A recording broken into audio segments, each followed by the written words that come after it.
This video I found when I was working on the Google IoT middleware that I had to make some changes to my MicroPython code, so I'm just going to run through here, show the changes I made to things like uping, the way data gets sent up to the pub sub topic, and reasons I did it. So let's have a look. So I found I wasn't getting very reliable ping results for the timing through Wi-Fi. I'm going back to revisit that. So I swapped over to using the ESP32 gateway board that has onboard Ethernet LAN connection. And so I changed my main.py code to allow me to switch between using Wi-Fi or hardware Ethernet. So I've got this new field in device config called use Wi-Fi. I've set it to false, which tells main.py. So let's have a look at main.py to do a connection to the ESP32 Ethernet connection. There's all the configuration information for the, and in the connect it also is using that configuration setting, use Wi-Fi, to either connect using the SSID password. If not, then it can go through the process of making sure it has an IP address before carrying on. The other thing I found was in my ping routine. Before I was using kind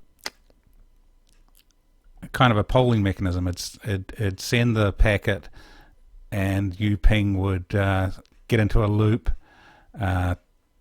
and keep looking to see whether it's received the return ping or ICMP packet. If it hadn't, it'd go through the loop again. That seemed to cause problems both with resources, because doing loops is doing a lot more logic continuously, and I wasn't getting accurate timing. So I've changed it to use the socket's built-in blocking mechanism. So I set blocking to 0, which is true, so the socket will block until it receives some data. I set the timeout, so if it hasn't received it within the timeout value, so by default I've got 3 seconds in here, then it'll cause an error, and then it goes sends the packet, so it does a sock send on the ICMP packet, checks that it sent the size that we expected, so that's my confirmation that the send went correctly. Then it drops into this loop, so while true it'll do a socket receive. I changed the length of the receive to 48 bytes because I just needed to see the header of the ICMP packet coming back. I didn't need to see the whole thing, and that reduces the memory overhead of allocating the buffer for the receive information. This exception here, if it times out, so again this socket's in blocking mode, if it hasn't received any data within the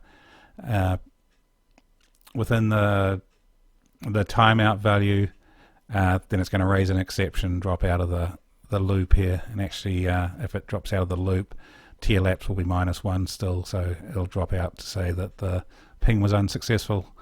Otherwise it goes through, checks that just like before, it checks the header being returned matches the ICMP packet being sent. So the main thing there is the ID matches, which is set to be a random value when it gets sent, so it checks that it matches up, gets the ping time, and this time the ping time is not reliant on how many times it goes through a loop. It's just the actual duration from when the packet was sent till it returned, and returns that value. The final thing I did in the main routine was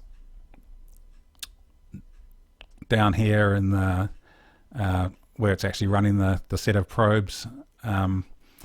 I've put in an if condition, so this is going to support having different types of probes in the future. So at the moment, if the probe type is Bing from our configuration information, so this is the configuration information. If it's type Bing, it picks up in the code that that's the type of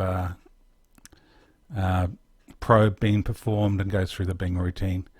So the difference here from earlier code was if there's a Bing result of none, so basically it couldn't do the Bing for some reason, then it returns in the results that availability was false, and basically zeroes out the other values, sets round trip latency to -1 because there's a non-result, and sends that up to the IoT core. So even with Bing, we get availability information coming back. So testing this, I've swapped over to using the ESP32 gateway that has the built-in Ethernet. There's a picture of that board, and I've got that connected up through my my router and connecting into that, talking to Windows 7 machine that's running the Newt, the Microsoft Network emulation software.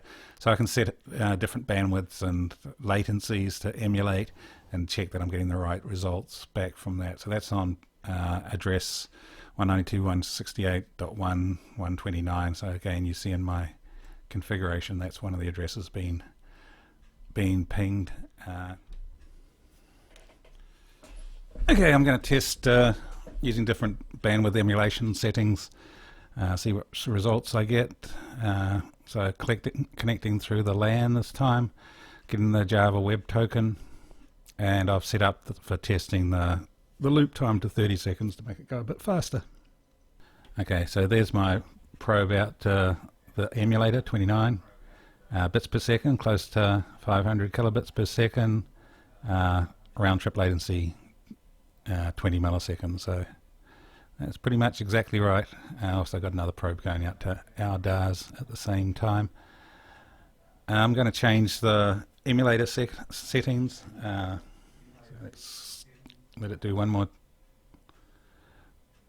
turn through here. So still getting the same results.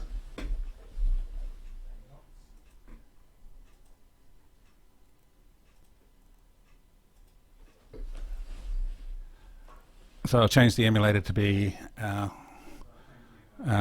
kilobits per second and 100 milliseconds round trip latency.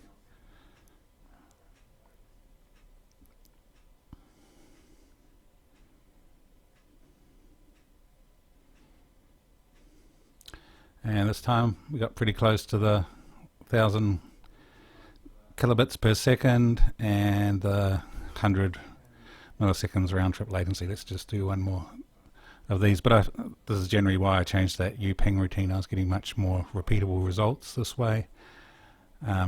Seem to be able to measure higher band bits per second as well. So let's do one more of these.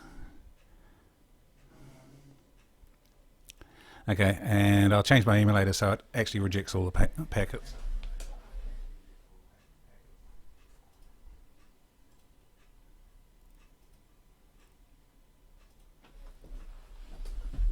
So this one, any ICMP packets coming into the emulator will just be dropped. So we should see the result of this in the availability.